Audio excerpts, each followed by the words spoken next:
جس کی وجہ سے مجھے اتنی بڑی قربانی دینی پڑی اور میں یہاں پہ چلی گئی۔ یہ قربانی میں نے اپنی خوشی سے دی تھی، کیونکہ میں جانتی تھی اگر میں اس کے لیے تیار نہ ہوئی تو میرے بہن بھائیوں کے لیے مسئلہ ہو جائے گا۔ تقریباً 2 گھنٹے گزر گئے تھے اور میں ابھی تک بیڈ سے نیچے نہیں اتری تھی کہ اچانک مجھے شوہر کی آواز سنائی دی۔ میں حیران اور پریشان رہ گئی اور سوچنے لگی کہ اب کون سا نیا مسئلہ کھڑا ہو گیا۔ تھوڑی دیر کے بعد سنبل بھاگتے ہوئے کمرے میں داخل ہوئی۔ اس کی آنکھوں سے تیزی سے آنسو بہہ رہے تھے اور میری کمر کو زخموں سے نڈھال پایا تو وہ اونچی آواز میں رونے لگی۔ تیزی سے بھاگتے ہوئے میرے پاس آئی اور کہنے لگی، آپ کو تکلیف دینے والا اس دنیا سے رخصت ہو گیا۔ اب آپ کو اس اذیت سے رہائی مل گئی ہے، اب آپ آزاد ہو۔ میں سمجھ ہی نہیں پا رہی تھی کہ میری نند مجھے کیا کہہ رہی ہے، اس بات کا کیا مطلب ہے؟ تم کیا کہہ رہی ہو سنبل؟ اس بات کا کیا مطلب ہے؟ بھابھی بھائی کا ایکسیڈنٹ ہو گیا، ان کی موت بہت ہی خوفناک ہوئی ہے۔ یہ کہہ کر وہ دوبارہ پھٹ پھٹ کر رونے لگی۔ پھر وہ میرے قریب بیٹھ گئی اور رو رو کر مجھے کہنے لگی، بھابھی پلیز آپ اسے معاف کر دیں۔ آپ ان کی زیادتیوں کا برا نتیجہ ہے، ورنہ ان کو قبر میں حساب دینا بہت مشکل ہو جائے گا۔ سنبل کو اپنے بھائی کی فکر ہو رہی تھی، کیونکہ اس کے ظلم اس نے اپنی آنکھوں سے دیکھے تھے۔ میں نے ایک گہری سانس لی اور تکلیف سے آنکھیں بند کرتے ہوئے کہنے لگی، میرے لیے یہ ممکن نہیں ہے، میں اسے معاف نہیں کروں گی۔ اس نے نہ صرف مجھے بلکہ میرے گھر والوں سے مجھے الگ کر دیا۔ اس نے میرے سانسیں مجھ پر تنگ کر دی تھی، میری زندگی کو عذاب بنا دیا تھا۔ میں اسے کبھی بھی معاف نہیں کروں گی۔ تھوڑی دیر پہلے مجھے جو تکلیف پہنچی تھی وہ تکلیف بھی ختم ہو چکی تھی۔ میرا دل خوشی سے بھر گیا تھا، میں اب آزاد ہو چکی تھی، یعنی میں اب کسی بھی وقت یہاں سے نکل کے جا سکتی ہوں۔ سب سے پہلے اٹھ کر میں نے کپڑے کی الماری کی طرف بڑھی، 2 جوڑے اٹھائے اور میں نے تیاری کرنا شروع کر دی۔ مجھے اپنے شوہر سے اس قدر نفرت تھی کہ میں اس کے جنازے تک بھی وہاں رکنا نہیں چاہتی تھی۔ رشیدہ بیگم وہاں بیٹھے وین کر رہی تھی اور مجھے منحوس کا لقب دے رہی تھی۔ لیکن مجھے تو کسی چیز کی پرواہ نہیں تھی، میں تو اپنی خوشیوں میں مگن تھی۔ مجھے تو بس اس چیز کی پرواہ تھی کہ اپنے گھر والوں سے ملوں گی، وہاں پہ وہ بھی تو ہوگا۔ یہ خیال آتے ہی میرے لبوں پر ایک ہلکی سی مسکراہٹ آئی، کیونکہ اس نے مجھے وعدہ کیا تھا کہ وہ کبھی بھی اس کی زندگی میں لوٹ کر آ سکتی ہے، وہ ہمیشہ ہی مجھے قبول کرے گا۔ علی جانتا تھا کہ جو کچھ بھی میرے ساتھ ہوا اس میں میرا کوئی قصور نہیں تھا۔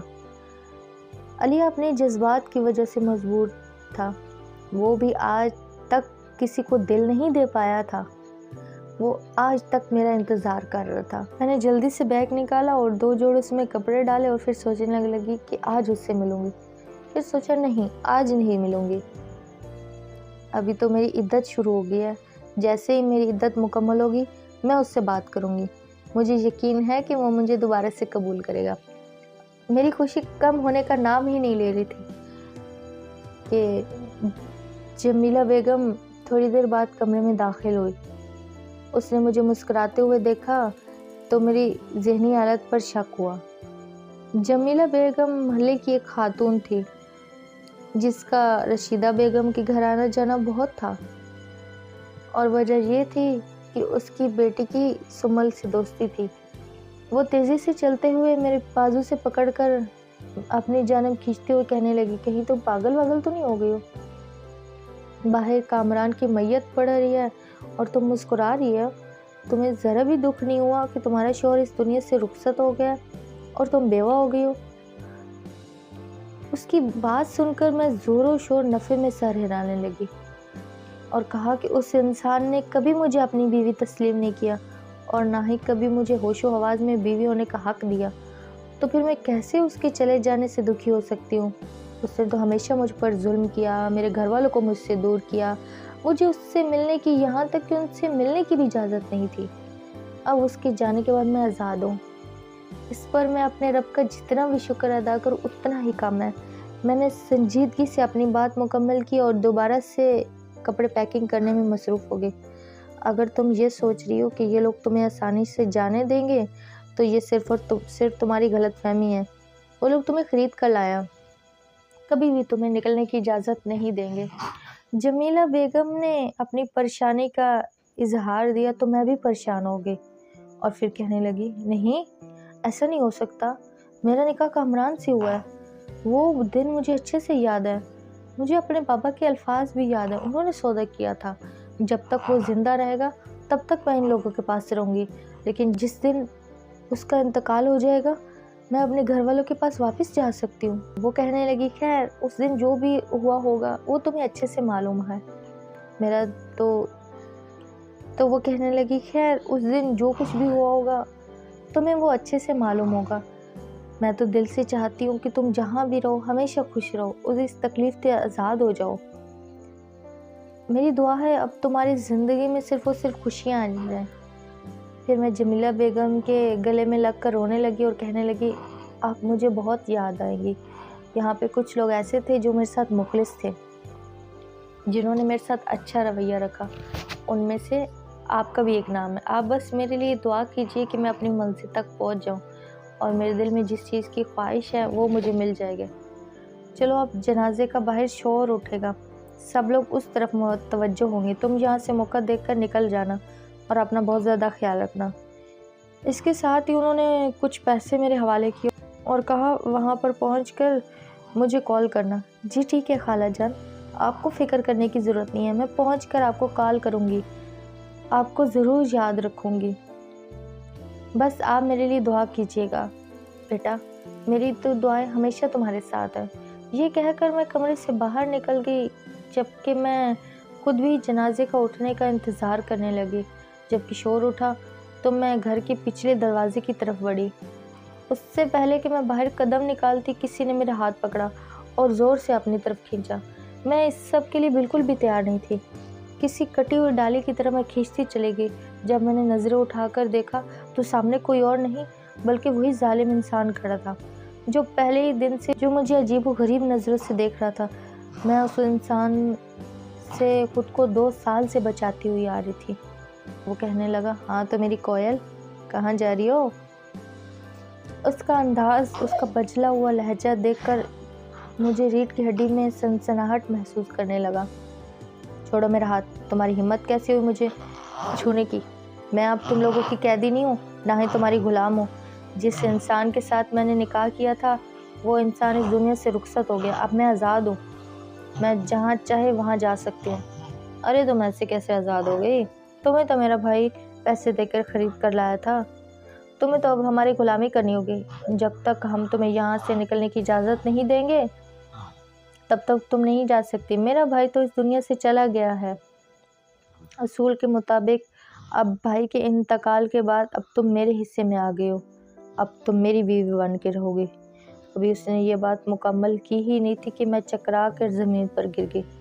شاید میں یہ سب برداشت نہیں کر پا رہی تھی۔ مجھے یوں بے ہوش ہوتا دیکھ جنید کے لبوں پر ایک بہت ہی پیاری مسکراہٹ پھیل گئی۔ وہ گھٹنوں کے بل جھکا، مسکرا کے بولا، ارے تم اتنی سی بات برداشت نہیں کر پائی؟ میں تو ابھی تمہارے لیے اور بھی بہت ساری سرپرائز پلان کر کے بیٹھا تھا۔ یہ کہہ کر اس نے مجھے اپنے بازو میں اٹھایا اور کمرے کی جانب بڑھنے لگا۔ جنازے کے لوگوں سے انجان بے خبر چلا جا رہا تھا۔ باقی عورتوں نے جب اسے یہ سب کرتے دیکھا تو وہ باتیں بنانے لگی۔ کچھ عورتوں نے تو دانتوں میں انگلیاں دے لی تھیں، لیکن اسے اس چیز کا کوئی بھی فکر نہیں تھا، کوئی بھی پرواہ نہیں تھی۔ مجھے بستر پر لٹانے کے بعد میرے اوپر چادر ڈال کر خود کمرے سے باہر نکل گیا۔ اس نے دل ہی دل میں عہد کر لیا تھا کہ اسے اس معاملے سے کیسے نمٹنا ہے۔ شام کے وقت سارے کمرے میں بیٹھے تھے تو رشیدہ بیگم کہنے لگی، بس اب بہت ہو گیا، اس لڑکی کو اب گھر میں ذرا بھی عزت نہیں دی جائے گی، اس سے کامران کے کمرے سے نکال کر پچھلے پرانے کمرے میں بھیج دو۔ ابھی انہوں نے بات مکمل ہی کی تھی کہ جنید بول پڑا تھا، آپ کو ایسا کرنے کی کوئی ضرورت نہیں ہے، وہ جہاں بھی ہے بالکل ٹھیک ہے۔ چند لمحوں تک تو رشیدہ بیگم اپنے بیٹے کو دیکھتی ہی جا رہی تھی، اور پھر وہ جب بولی تو ان کا لہجہ زہر سے بھرا ہوا تھا۔ انہوں نے کہا، کہیں ایسا تو نہیں ہے کہ دوبارہ تمہارا اس لڑکی پہ دل آ گیا اور اپنی خواہش پوری کرنے کے لیے اب تم اس کا ساتھ دے رہے ہو۔ امی جان، آپ تو یہ بات ایک لمبے عرصے سے جانتی ہیں کہ میرا دل اس پر پہلی بار نہیں آیا، پہلے بھی آ چکا ہے۔ جب میں نے اسے پہلی بار دیکھا تھا تبھی میں اس کا دیوانہ ہو چکا تھا۔ میں نے آپ کو اچھے طریقے سے سمجھایا تھا کہ میں اس سے نکاح کروں گا، لیکن آپ نے میری ایک نہ مانی اور میری شادی اپنی بہن کی بیٹی جویریہ سے کروا دی۔ ہم دونوں کی بن نہ پائی، وہ بھی غصے کی تیز تھی اور میں بھی غصے کا تیز تھا۔ انجام کیا نکلا؟ ہم دونوں کی طلاق ہو گئی۔ چلے، میرا تو زیادہ نقصان نہیں ہوا، میں تو مرد ذات ہوں، میری اگر طلاق ہو بھی گئی تب بھی مجھے کوئی کچھ نہیں کہہ سکتا، لیکن اس بیچارے کی تو زندگی برباد ہو گئی نا۔ اب مجھے ایک موقع مل رہا ہے کہ میں اپنی زندگی نئے سرے سے شروع کروں، تو اس بات کا میں موقع اٹھاؤں گا، لحاظ نہیں کروں گا کسی کا بھی۔ یہاں پر بیٹھے سبھی لوگ کان کھول کر سن لیں، جیسے ہی اس کی عدت مکمل ہوگی تو میں اس سے نکاح کر لوں گا، پھر وہ اس گھر کا فرد بن جائے گی۔ کسی نے بھی کسی قسم کی بھی اس کے ساتھ زیادتی کرنے کی کوشش کی یا تو اس سے غلط کرنے کی کوشش کی تو میرے سے برا کوئی نہیں ہوگا، میں اس سے اس گھر سے باہر نکالنے میں ایک لمحہ بھی نہیں نکالوں گا۔ بات مکمل کر کر وہ اٹھ گیا، لیکن باقی سب لوگوں کے سانپ سونکھ گئے تھے۔ حیدر، جو اس کے چچا کا بیٹا تھا، وہ جلدی سے رشیدہ بیگم کے پاس گیا اور ان کے کانوں میں سرگوشی کرنے والے انداز میں بولا، چچی جان، اب تو بہت بڑا مسئلہ کھڑا ہو گیا، اگر وہ اس گھر کی مالکن بن گئی پھر تو آپ کی ساری زندگی ختم ہو جائے گی، وہ تو اب سے بدلے لینے پہ اتر آئے گی۔ حیدر کی یہ عادت تمام گھر والوں کو بری لگتی تھی کہ وہ عورتوں کے معاملے میں دخل اندازی کرتا تھا۔ باتیں ادھر ادھر کرنا اور دوسروں کی غیبت کرنا، یہ اس کے پسندیدہ مشغلے تھے۔ صرف رشیدہ بیگم ہی اسے پسند کرتی تھی، کیونکہ اس کی فطرت بھی ان جیسی ہی تھی۔ میرے بیٹے، میرے ہوتے ہوئے تمہیں کسی بھی چیز کی فکر کرنے کی ضرورت نہیں ہے۔ جہاں تک میرا سوال ہے، میں اچھی طرح جانتی ہوں کہ اس چھٹاک جیسی لڑکی سے کیسے نبٹنا ہے۔ میں اسے دیکھتے جاؤ کیسے راستے سے ہٹاتی ہوں۔ یہ کہہ کر اس نے کہا، مجھے آپ سے یہی امید ہے۔ پھر وہ وہاں سے اٹھ کر چلا گیا کیونکہ اس کا مقصد پورا ہو گیا۔ اس گھر میں تمام ہی مرد حضرات کی نظر میرے اوپر بری تھی، کیونکہ میں بہت خوبصورت تھی۔ ہر کسی خواہش تھی کہ میں اس کے حصے میں آؤں، لیکن اس بار جنید نے بھی فیصلہ کر لیا تھا کہ کسی کو بھی غلط نظروں سے دیکھنے کی اجازت نہیں دوں گا۔ اور جب وہ میرے کمرے میں دوبارہ لوٹ کر آیا تو میں ڈر گئی اور میں چھت کی طرف دیکھ رہی تھی۔ پھر وہ میرے پاس آنے لگا تو میں نے کہا، خبردار جو تم نے میرے پاس آنے کی کوشش کی، میں تمہارا منہ نوچ ڈالوں گی۔ جنید نے معصومیت سے میرے چھوٹے چھوٹے ہاتھوں کی طرف دیکھا، ایک نظر اپنے بڑے ہاتھوں پر ڈالی اور پھر کہنے لگا، ذرا ان چھوٹے ہاتھوں کو دیکھو اور پھر اپنی بات کو سوچو۔ جتنی تمہاری جان ہے اور جتنی تمہارے اندر ہمت ہے، تم میرا کچھ نہیں بگاڑ سکتی۔ اس کا انداز سراسر مذاق اڑانے والا تھا۔ میرے تن بدن میں آگ لگ گئی تھی۔ یہ واضح تھی کہ جب سے کامران کا انتقال ہوا ہے تب سے میرے میں جنگلی بلیوں والی خصوصیات آ گئی تھی۔ میں کسی کا بھی لحاظ نہیں کر رہی تھی، کیونکہ میرے ذہن میں ایک ہی بات بیٹھ گئی تھی کہ جو انسان مجھ پر ظلم کرتا تھا وہ اس دنیا سے رخصت ہو گیا۔ اب پیچھے جتنے بھی لوگ ہیں ان کے ساتھ میرا کوئی بھی تعلق نہیں ہے، بس کسی طرح مجھے یہاں سے نکلنا تھا۔ تم یہاں پہ کیوں آئے ہو؟ مجھے تم سے کسی بھی قسم کی کوئی بات نہیں کرنی۔ جب میں نے بحث لمبی کر دی تو وہ بولنے لگا، میں تمہیں صرف اور صرف یہ بتانے آیا ہوں کہ میں تمہاری مجبوری کا کوئی فائدہ نہیں اٹھاؤں گا۔ میں تمہیں پسند کرتا ہوں اور تم سے نکاح کرنا چاہتا ہوں۔ جیسی تمہاری عدت مکمل ہوگی میں تم سے شادی کر لوں گا اور تمہیں اپنی بیوی کا درجہ دوں گا۔ ابھی اس نے بات مکمل نہیں دی تھی کہ میں کھلکھلا کر ہنسنے لگی اور کہنے لگی، تم صاف صاف کیوں نہیں کہتے کہ تم بھی میرے ساتھ ویسا سلوک کرنا چاہتے ہو جیسے تمہارا بھائی کر چکا ہے؟ لیکن اس بار میں کسی بھی قسم کی بیوقوفی نہیں دکھاؤں گی، اس بار میں پولیس کے پاس چلی جاؤں گی۔ خبردار جو کسی نے بھی میرے ساتھ زور زبردستی کرنے کی کوشش کی، جس دن تم پولیس کے پاس گئی اس دن تمہارے اس دنیا میں آخری وقت ہوگا۔ یہ بات میرا ہمیشہ یاد رکھنا، کیونکہ ہمارے گھر کی عورتیں ہماری عزت ہوتی ہیں۔ پولیس اسٹیشن جانا مردوں کا کام ہے۔ ہمارے گھر کی عورت آج تک اس جگہ نہیں گئی، وہ جگہ بدنام ہے۔ اگر تم وہاں پہ چلے گئی مطلب تم اپنی عزت بھی کھو دو گی، اس نے سخت لہجے میں کہا۔ لیکن مجھے اب کسی بھی بات کی کوئی پرواہ نہیں تھی، مجھے صرف اور صرف یہاں سے فرار ہونا تھا، اور میں اب ان سب کا سونے کا انتظار کرنے لگی۔ ٹھیک ہے، اگر تم یہ چاہتے ہو کہ میں تم سے نکاح کروں تو میری بھی ایک شرط ہے، جب تک میری عدت مکمل نہیں ہوتی تب تک تم میرے پاس نہیں آؤ گے اور نہ ہی کسی بھی قسم کی مجھ سے بات کرنے کی کوشش کرو گے۔ اگر تم نے میرے سے رابطہ کرنے رکھنے کی کوشش کی تو میں اس دن یہ وعدہ بھی توڑ دوں گی اور اسی دن یہاں سے فرار ہو جاؤں گی۔ فی الحال میں بس کسی بھی طرح اسے یہاں سے بھگانا چاہتی تھی، اسی لیے میں نے یہ چھوٹی سی بات بھی بول دی تھی۔ وہ کہنے لگا ٹھیک ہے، لیکن تم نے آج جو یہاں سے فرار ہونے کا پلان بنایا ہے اس کے بارے میں کیا کہتی ہو؟ جرین نے شرارتی لہجے میں کہا۔ میں بخلا گئی، مجھے اتنا اندازہ نہیں تھا کہ سامنے بیٹھا شخص مجھے اتنے اچھے سے سمجھ جائے گا۔ میں سر ہلانے لگی اور کہنے لگی نہیں، ایسی کوئی بات نہیں ہے، تمہیں کوئی غلط فہمی ہوئی ہے، میں یہاں سے کہیں بھی فرار نہیں ہو رہی، مجھے تو یہ بھی نہیں پتا کہ میں اس وقت شہر میں موجود ہوں۔ جب سے تم لوگ مجھے یہاں لائے ہو تب سے مجھے باہر نکلنے کی اجازت ہی نہیں ملی، بھلا میں اکیلے کیسے سفر کر پاؤں گی؟ میں عورت کی فطرت کو بہت اچھے سے جانتا ہوں، وہ ایک لمبے عرصے تک صبر کرتی ہے، لیکن جب اس کے صبر کا پیمانہ لبریز ہو جاتا ہے تب وہ کسی کا لحاظ نہیں کرتی، تب اس کے نزدیک صرف اور صرف اس کی اپنی خوشی ہوتی ہے، جسے حاصل کرنے کے لیے وہ کسی بھی حد سے گزرنے کے لیے تیار ہو جاتی ہے۔ بھائی کی وجہ سے تم نے بہت صبر کیا ہے، اب تمہاری خوشی تمہارے اپنے گھر والوں کے ساتھ جڑی ہے اور تم اسے حاصل کرنے کے لیے کسی بھی حد تک جاؤ گے، یہ بات میں یقین سے کہہ سکتا ہوں۔ لیکن تم بھی میری ایک بات یاد رکھنا، جس دن تم نے مجھے دھوکہ دینے کی کوشش کی یا میری آنکھوں میں دھول جھونکنے کی کوشش کی، اس دن میں اپنی حدود کراس کرنے کے لیے ذرا بھی دیری نہیں لگاؤں گا اور بعد میں مجھے کوئی بھی پچھتاوا نہیں ہوگا۔ بات مکمل کرنے کے بعد وہ کمرے سے باہر نکل گیا تھا۔ وہ صاف صاف الفاظ میں مجھے دھمکی دے گیا تھا۔ اس کے بعد اس نے مجھے یہ بھی بتا دیا تھا کہ اب میرے ساتھ کسی بھی قسم کا کوئی ظلم نہیں ہوگا، اسے بھی یہاں کی باقی لڑکیوں کی طرح عزت دی جائے گی۔ لیکن مجھے اس کی بات پر یقین نہیں آیا تھا۔ یہاں پر رہنے والے سارے انسان مجھے فرعون ہی نظر آتے تھے۔ ماضی کے لمحات میرے نظروں کے سامنے گھومنے لگے۔ وہ دن آج تک میں بھول نہیں پائی تھی جس دن پہلی بار میں نے کامران کو دیکھا تھا۔ پہلی ہی نظر میں شدید زہر لگا تھا۔ میں اپنے گاؤں میں دوستوں کے ساتھ پھول توڑنے کے لیے گئی تھی تو وہ بھی اپنے کچھ لوگوں کے ساتھ آیا تھا۔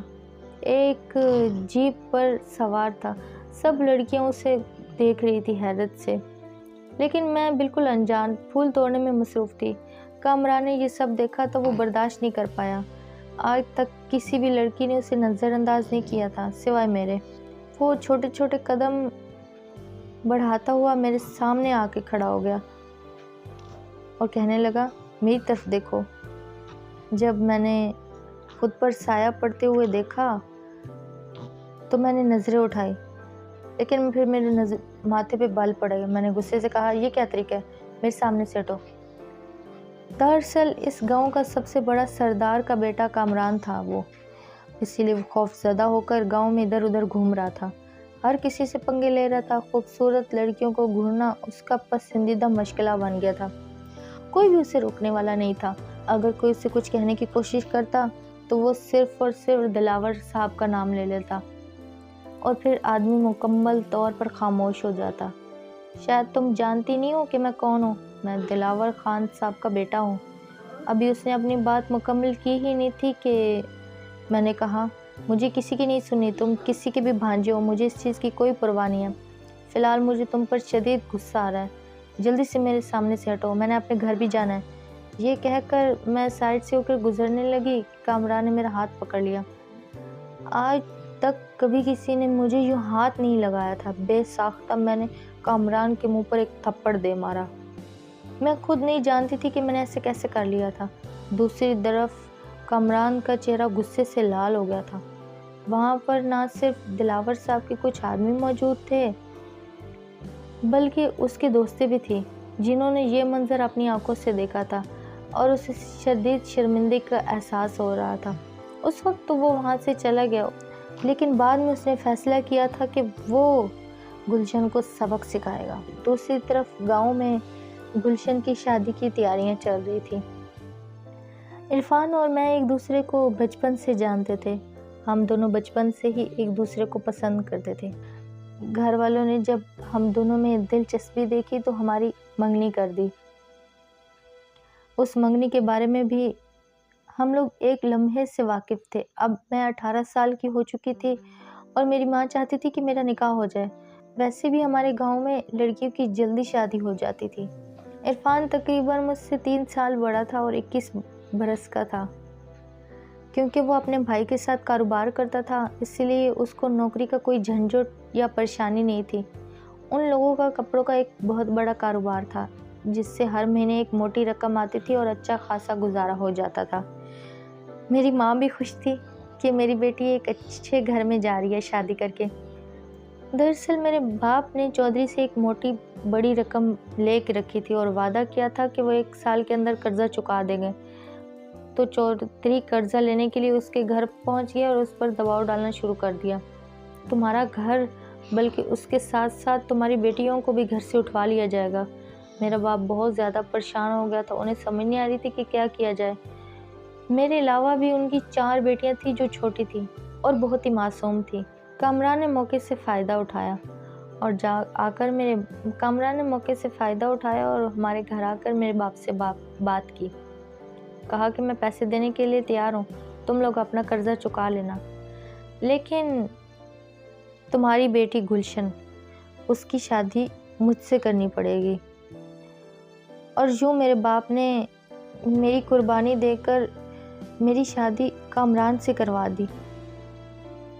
پہلی رات اس نے مجھے میری اوقات دکھا دی تھی۔ جب جنید نے پہلی نظر مجھے دیکھا تھا تو وہ میرا دیوانہ ہو گیا تھا۔ آج سے پہلے اس کا دل کبھی کسی عورت پر نہیں آیا تھا۔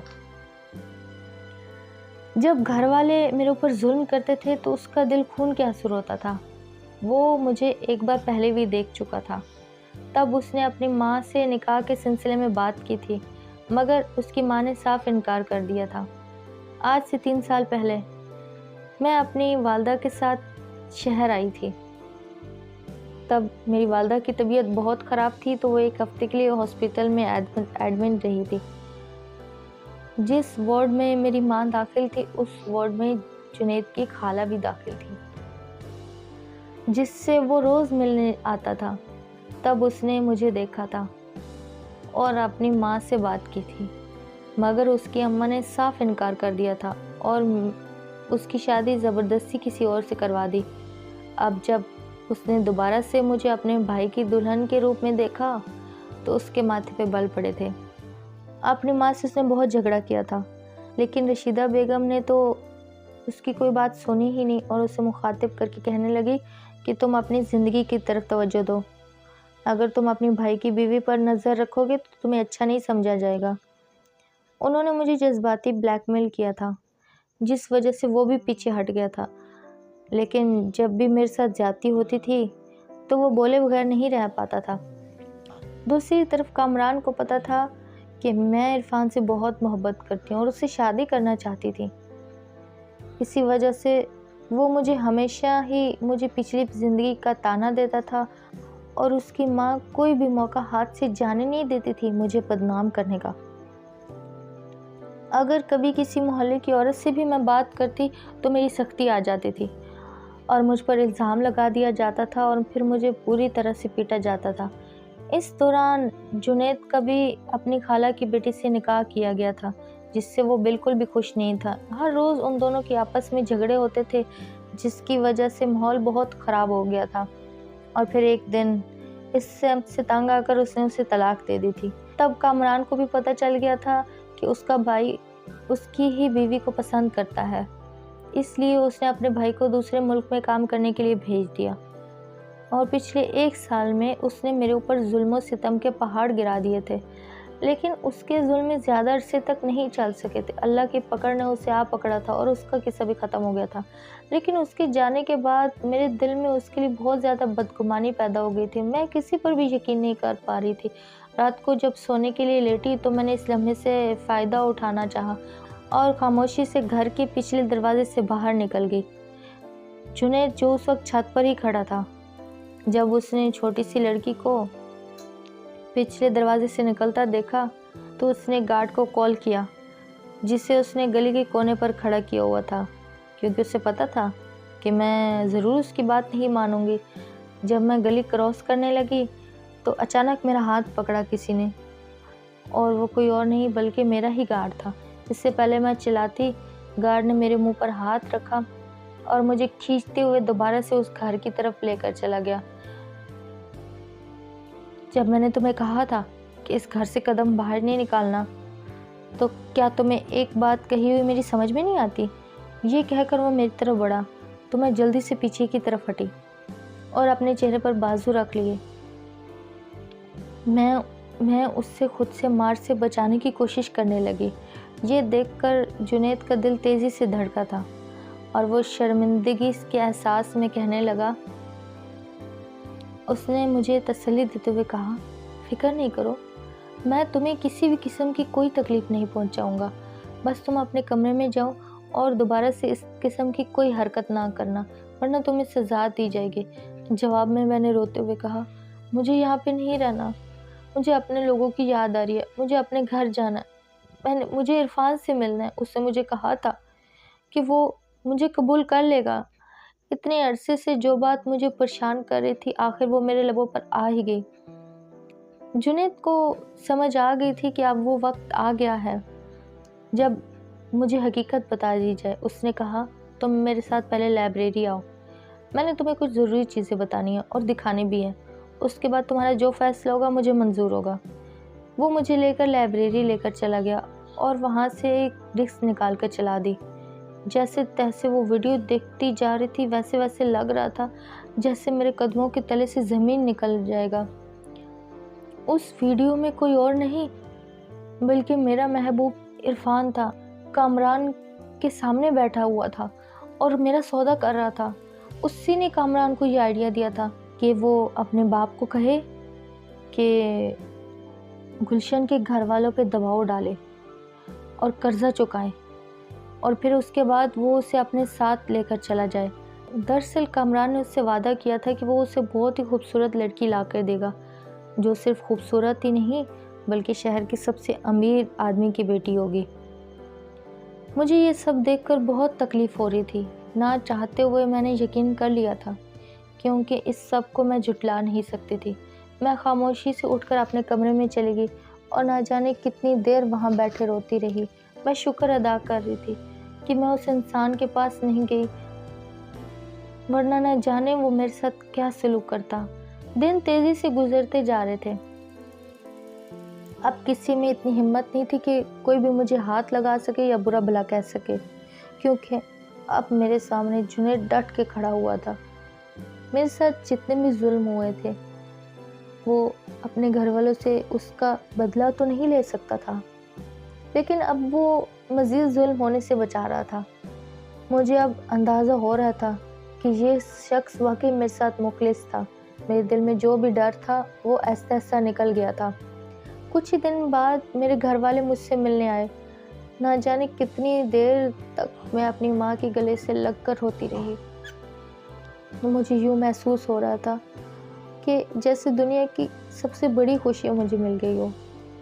میری ماں نے جاتے ہوئے مجھ سے کہا کہ جنید کا ہاتھ تھام لو، اس بار تمہیں مایوسی کا سامنا نہیں کرنا پڑے گا۔